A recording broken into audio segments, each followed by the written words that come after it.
All right, all right. Going live again. I think we've got all the tech stuff figured out. So, welcome back to the IDP Trade Show. Glad to have you guys here. Um, Comment any trades that you have. I'll break them down live for you. Any questions you have, any thoughts you have, any trades that you have, happy to get to them. So let's get to the first one here. Again, D Mayo 362 says recently completed a trade in his Dynasty League. Traded Max Crosby, Jordan Mason, and a third-round pick for Jared Verse and Kenneth Walker. So situations like this, Dynasty, I always kind of want to look at ages a little bit. Let's look at Max Crosby, 28 years old. Jordan Mason, 26. Jared Verse, 24. And then Ken Walker is 24 years old here. In my opinion here, I like this. You're saving essentially 4 years at edge, and you're saving 2 years there at running back for the sake of essentially like a third-round pick. This is a great move all day long, even though Max Crosby looks great again, playing 99% of the snaps, looking healthy there in Vegas.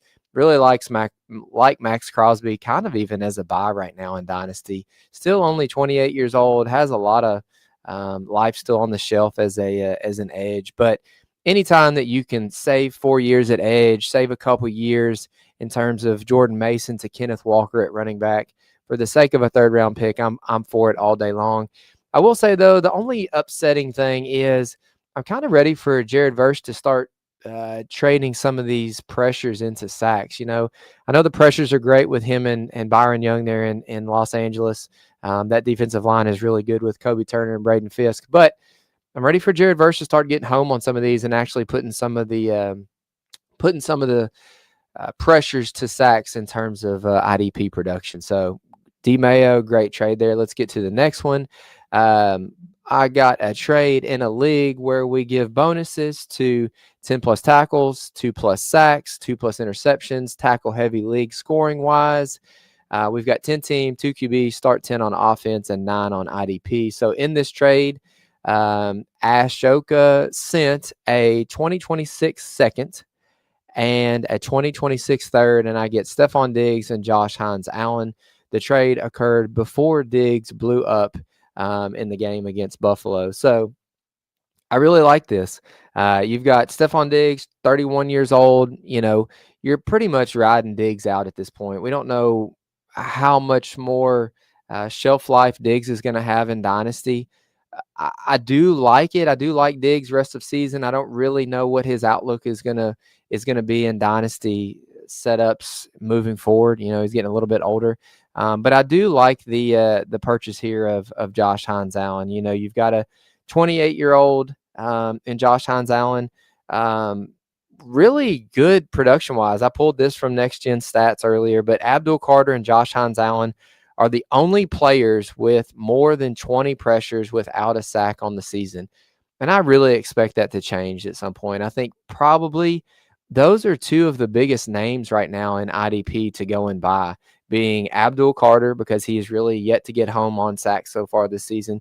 And then Josh Hines-Allen, still, much like Max Crosby, 28 years old, has a lot of life left on the shelf there for the Jaguars, has been paid. So he's going to be staying for a while, as opposed to his counterpart in Trayvon Diggs is probably going to be leaving in free agency. But this trade makes a whole lot of sense. You're moving a second and a third, so it's whatever. I'm assuming that you're probably contending here. The other thing too that I think is really interesting is Josh Hines-Allen has a lot of games of 2 plus sacks over the years. So in this setup, you go back to kind of what you had told me, 10 plus tackles, it's not going to apply to Josh Hines-Allen, but you get bonuses for 2 plus sacks.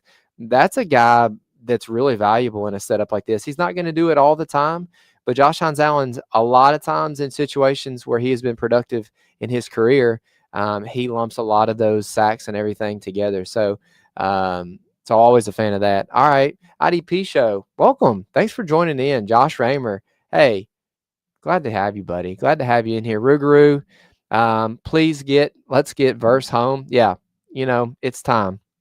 Donald, what's up, man? Thanks for joining in. And Joshy's back here just to say that everything's looking great. So always thankful for Josh kind of looking out for us. Let's get to the next trade here. This is from Chad. We've got a few here, so we'll look at a couple of these for him.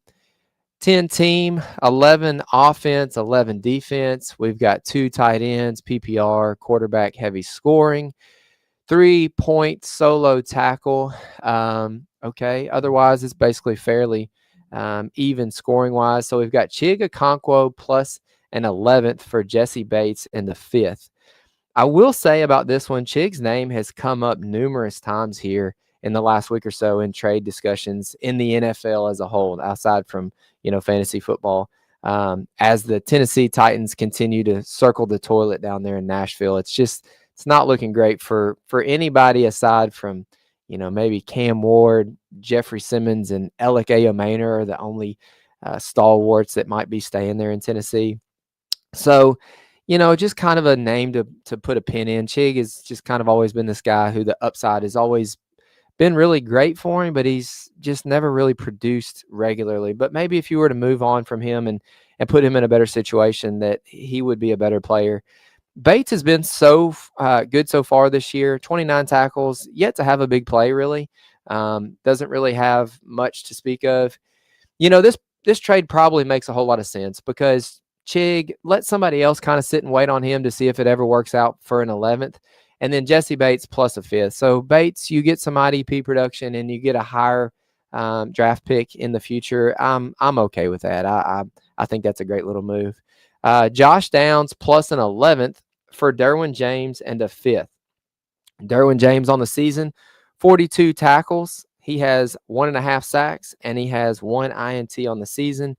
Derwin James is currently 29 years old, whereas we have Josh Downs here at 24 years old. He's had 15 targets in the last 2 weeks, 12 receptions for 96 yards over those 2 weeks, and a touchdown. In my opinion, there's perhaps no better buy in Dynasty right now. I think that you're kind of starting to see the team get increasingly frustrated with Adonai Mitchell. We don't know how much longer you're going to have him. I will say, right now with Josh Downs, I know he entered concussion protocol. I think it was yesterday. He did not practice. So in the interim, kind of be worried about him. But I'll be honest, I don't know if I like this trade. Derwin James, I think you're towards the latter part of his career right now.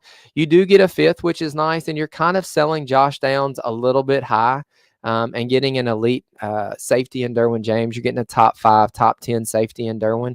But I really do like Josh Downs for the future moving forward. So this trade's kind of a wash. I do like Josh Downs, but it's probably going to lean to me more towards the Derwin and a 5th side. And then the last trade here from Chad, Montez Sweat for Mykel Williams. Let's dig into it a little bit. I will say, if you have time to ride out Mykel Williams and wait on his production, he honestly could be worth the hold. It's going to be interesting to see what the 49ers do here moving forward. They've been kind of linked up this last week or so in potential trades for Trey Hendrickson. I know there's been other names linked to them like Rashawn Gary. I know Jalen Phillips has been a name that has come up. Will McDonald is another guy who has jumped into the conversation. So the playing time could decrease a little bit for Mykel Williams if they were to bring in a big name. We'll see what all this looks like. Now we have no Fred Warner. Everybody is banged up, even though it looks like they're going to get Kittle back here pretty soon. Montez Sweat, 29 years old, currently 34th in total pressures with 17 per PFF, yet only 1 sack. I like the upcoming stretch here for Montez Sweat. We've got New Orleans, Baltimore, Cincinnati, the Giants, Minnesota, and Pittsburgh.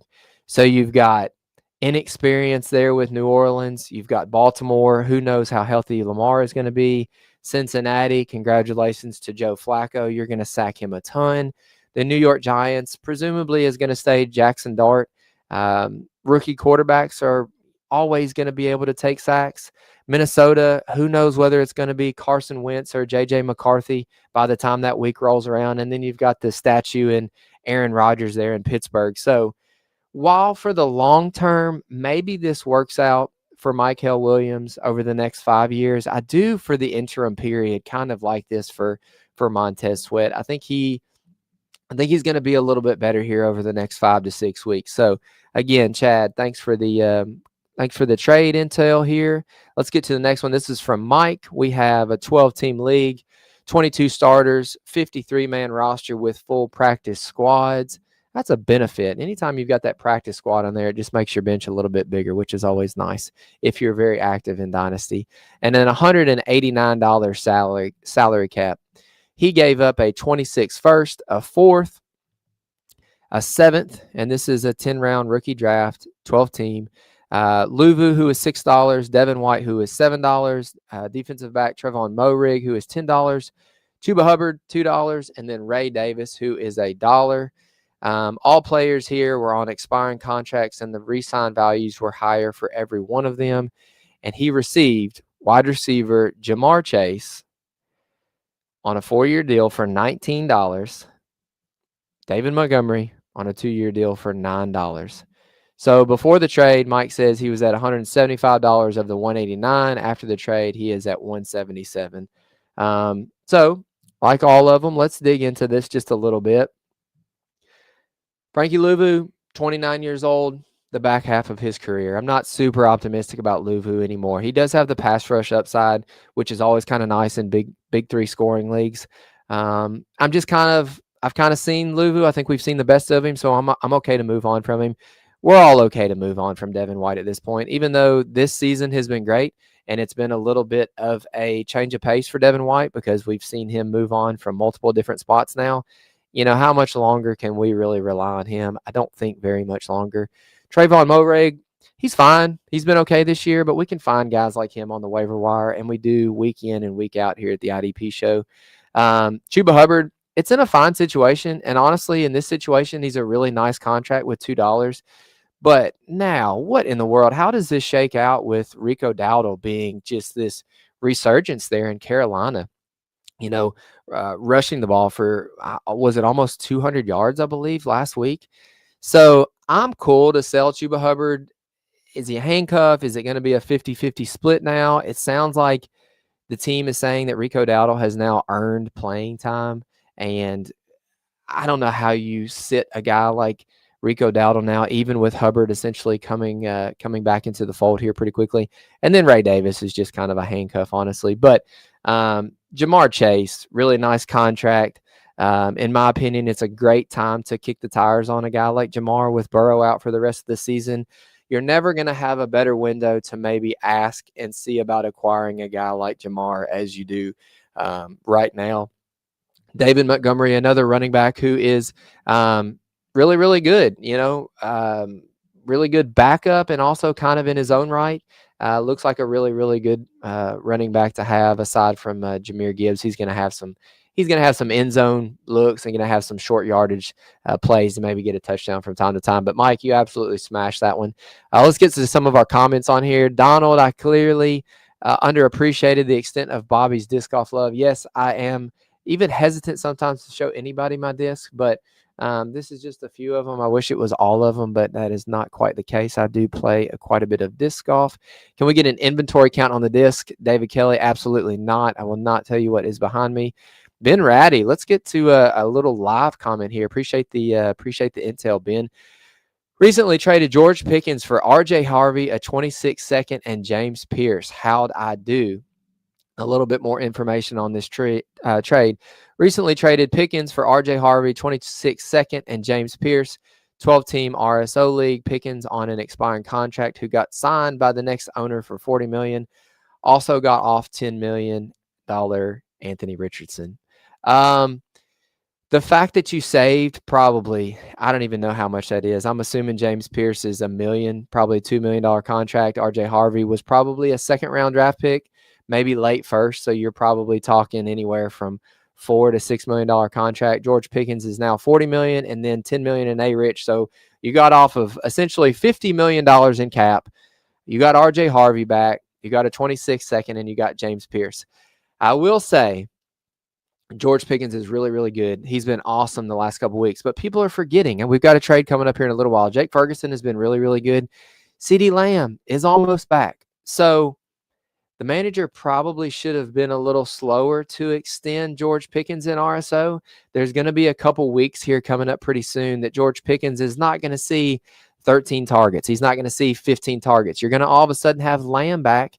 You've got Ferguson, who's going to see some tight end targets as well. That number on Pickens was probably going to decrease a little bit, I would assume.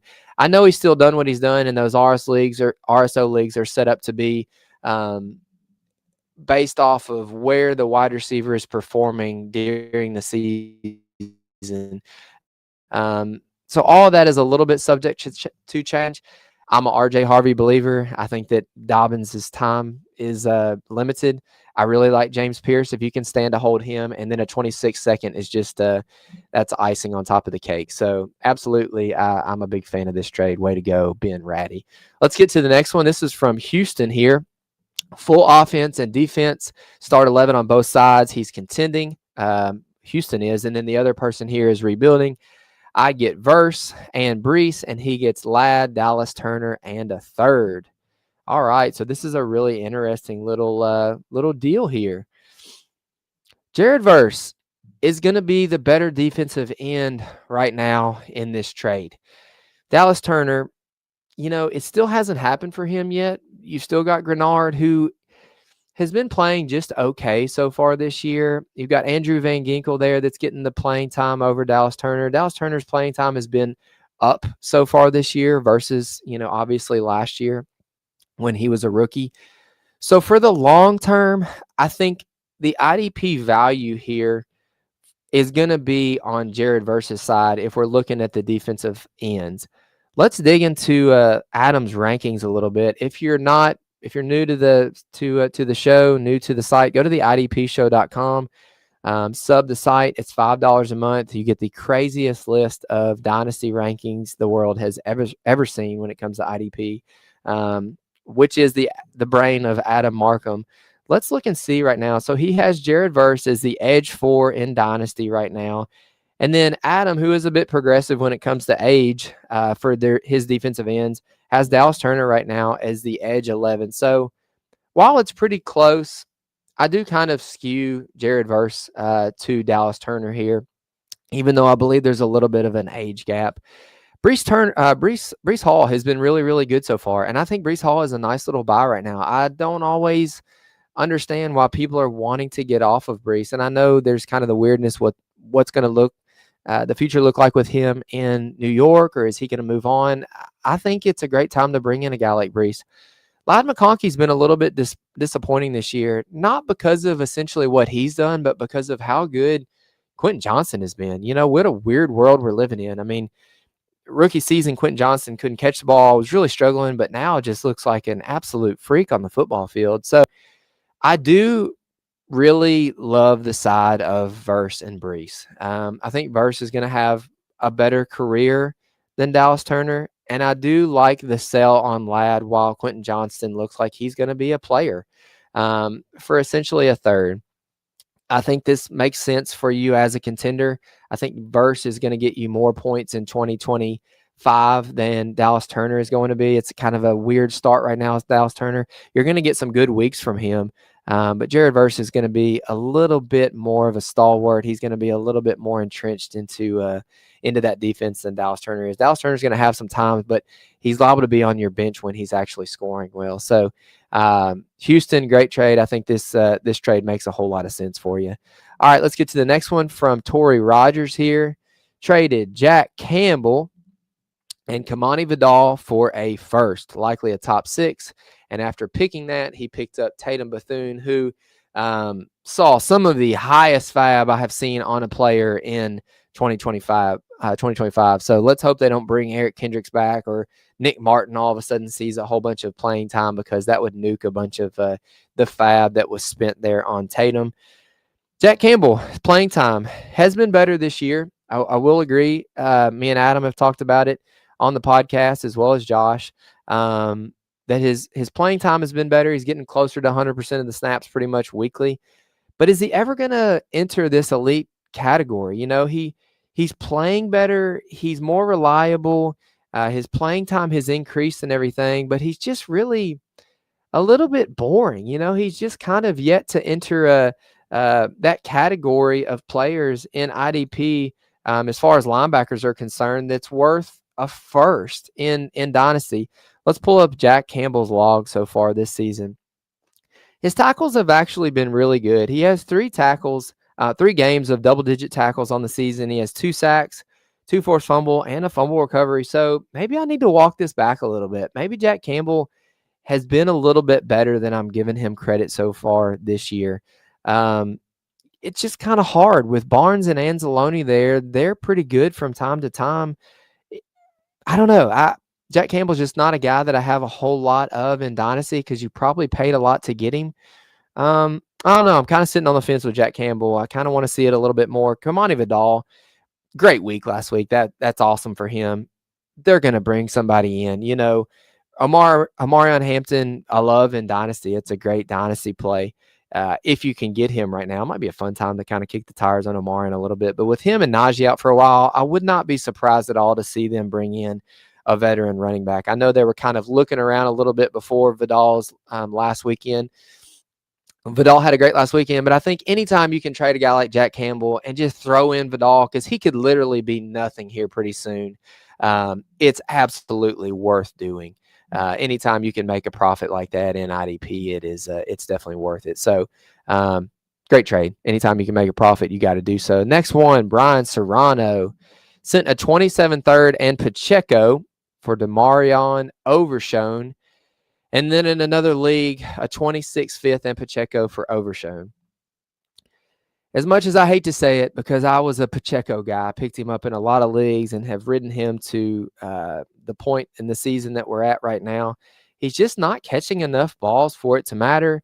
He's not really doing a lot in terms of rushing yards, not really finding the end zone a ton. So just scoring you a lot of 10 points per game, like sub 10 points per game, 8 points a game, 7 points a game. You can find that elsewhere right now. Demarion Overshone, I did have to look him up a little bit because I was unsure as to where we were at in his rehab. So now, supposedly via Twitter, not in the rehab group at practice anymore, was seen essentially watching the linebacker drill this week. And I would pay attention to see if his 21-day window to return off of IR is not opened up here pretty soon. I will say, though, there is a massive name that we need to be paying attention to right now in Shamar James. The guy's playing pretty decent. He's playing pretty well. He now has 23 solo tackles on the season to go with 6 assists. He's playing pretty decent in terms of PFF for a rookie. 52.6 overall PFF grade, a run defense grade of 59.9, and then a pass rush grade of 58. So what is Overshone going to look like with Shamar James playing so well now that he's coming back? I don't know.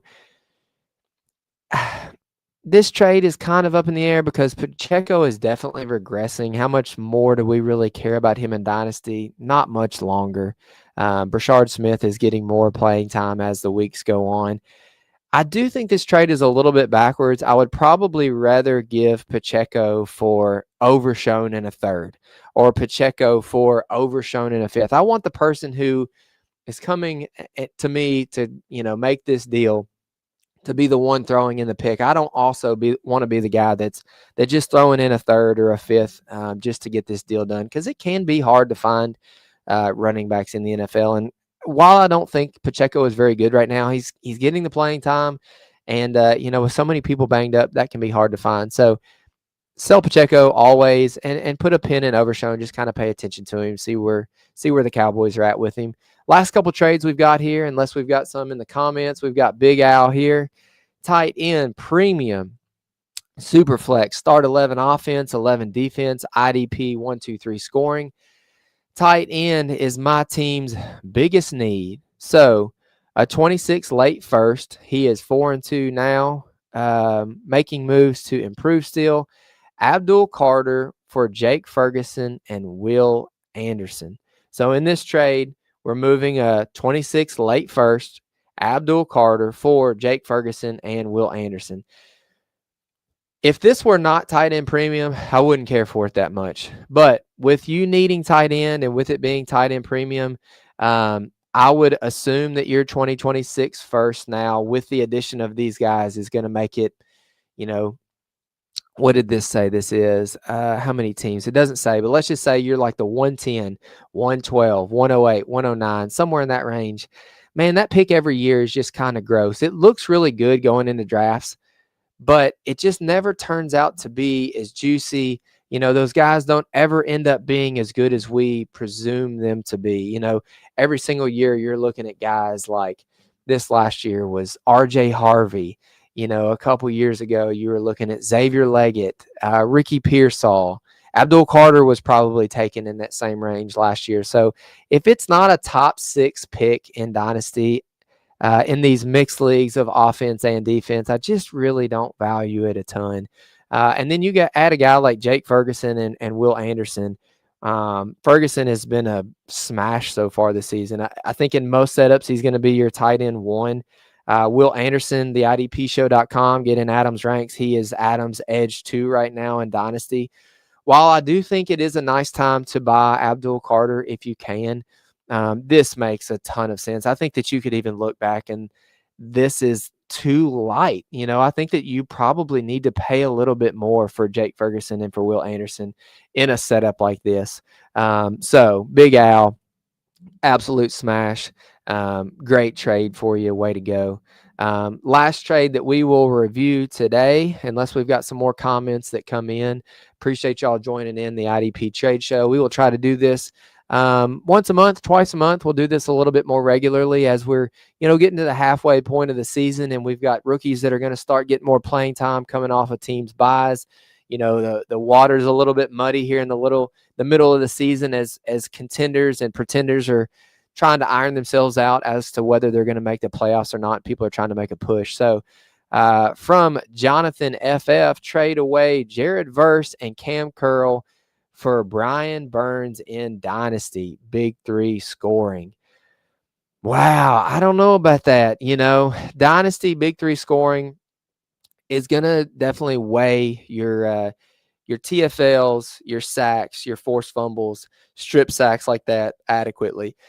If you're a contender, I'm okay with it in the interim. Brian Burns is awesome right now. I mean, we're probably talking about a top 5 edge so far in the 2025 season, and there's no real indication that that's going to slow down anytime soon. I mean, Brian Burns is still relatively young in dynasty terms. I think the team will probably move on from Kayvon Thibodeau here in the future, and it's going to be Brian Burns and Abdul Carter moving forward. But yeah, Brian Burns still 27 years old, a year younger than Max Crosby, a year younger than Josh Hines-Allen. Now has, 7 sacks so far on the season to go with a forced fumble. Not to mention some really good tackle games. 6 tackles in week 1, 6 tackles in week 3, 5 in week 4, and then 7 last week against Philadelphia. So not only is Brian Burns getting home to convert some of those pressures into sacks, something that we haven't seen yet from Jared Verse. But Brian Burns is actually keeping that floor high for us right now in terms of tackles. So Cam Curl is a big curveball in this, though, because Cam Curl has been really, really good for the Los Angeles Rams there in terms of defensive backs. Has a sack on the season, has 2 INTs, and then is kind of hovering around that 7 to 8 tackle a game type situation for you as far as your defensive backs are concerned. So while I do think Jared Verse and Cam Curl may be better for Dynasty, if you're a contender and you just want to go try to win right now, Brian Burns is going to make the most sense for you in 2025. So we've got one more trade that have jumped in here. Let's get to Seth here. 14 teams start 11 offense and 11 defense. He's a contender. Send Fred Warner and a 26th late third. Receive Jordan Brooks and a 26th fifth. In Dynasty, Adam is probably going to say now is a great time to go and put your feelers out for Fred Warner. Just stick him on IR. Stick him somewhere that you can just forget about him on a taxi squad, a practice squad or something, and worry about him again for 26. Jordan Brooks has been really, really good so far this year. He has been really productive. The usage has been great. Nothing really is going to change for him down there in Miami. He does carry a questionable tag right now, so just kind of, put a pin in that. But, I mean, you've got tackle games so far this year. Week 1, 14. Week 4, 18. Week 5, he had 13 tackles. He has a sack and a half and a fumble recovery on the season. Jordan Brooks has been really, really good. So you're sending Fred Warner and a 26th third for Jordan Brooks and a 26th fifth. I probably don't love that for you, even though you're probably paying up a little bit to get the production for Jordan Brooks in 2025. So that makes a little bit of a sense. You might regret it later on as Fred Warner is going to come back and probably play better towards the back half of his career. But I don't hate it. If you want to go get some points now and produce and see if you can't get you a championship in 2025, then I completely get it, because, a lot of the Fred Warner managers are quite a bit bummed that you got to hang him on the shelf, and now you've got to go and find another guy to plug into the linebacker position. But that's IDP. It's tough from week in and week out. You just never know who's going to get hurt. Logan Wilson, who's going to lose his job to Demetrius Knight and Barrett Carter, presumably. It's just weird. IDP can be weird from one week to the next, but we are here to iron out the weird for you. Thank you guys for joining us here at the IDP Trade Show. Like I said, we will try to do this more regularly, jump in here, analyze some redraft or dynasty trades for you. If you were able to jump in here live and comment, I appreciate it. If you were able to get your trades in here beforehand and we could analyze them, I appreciate that also. Make sure to go to the website, check out all the awesome content that we're putting out, articles just everywhere. IDP Bets is going to be live tomorrow night. We have another episode of the IDP show coming on Monday night. So again, thank you guys for joining. Happy to have you guys. We'll talk to you again soon.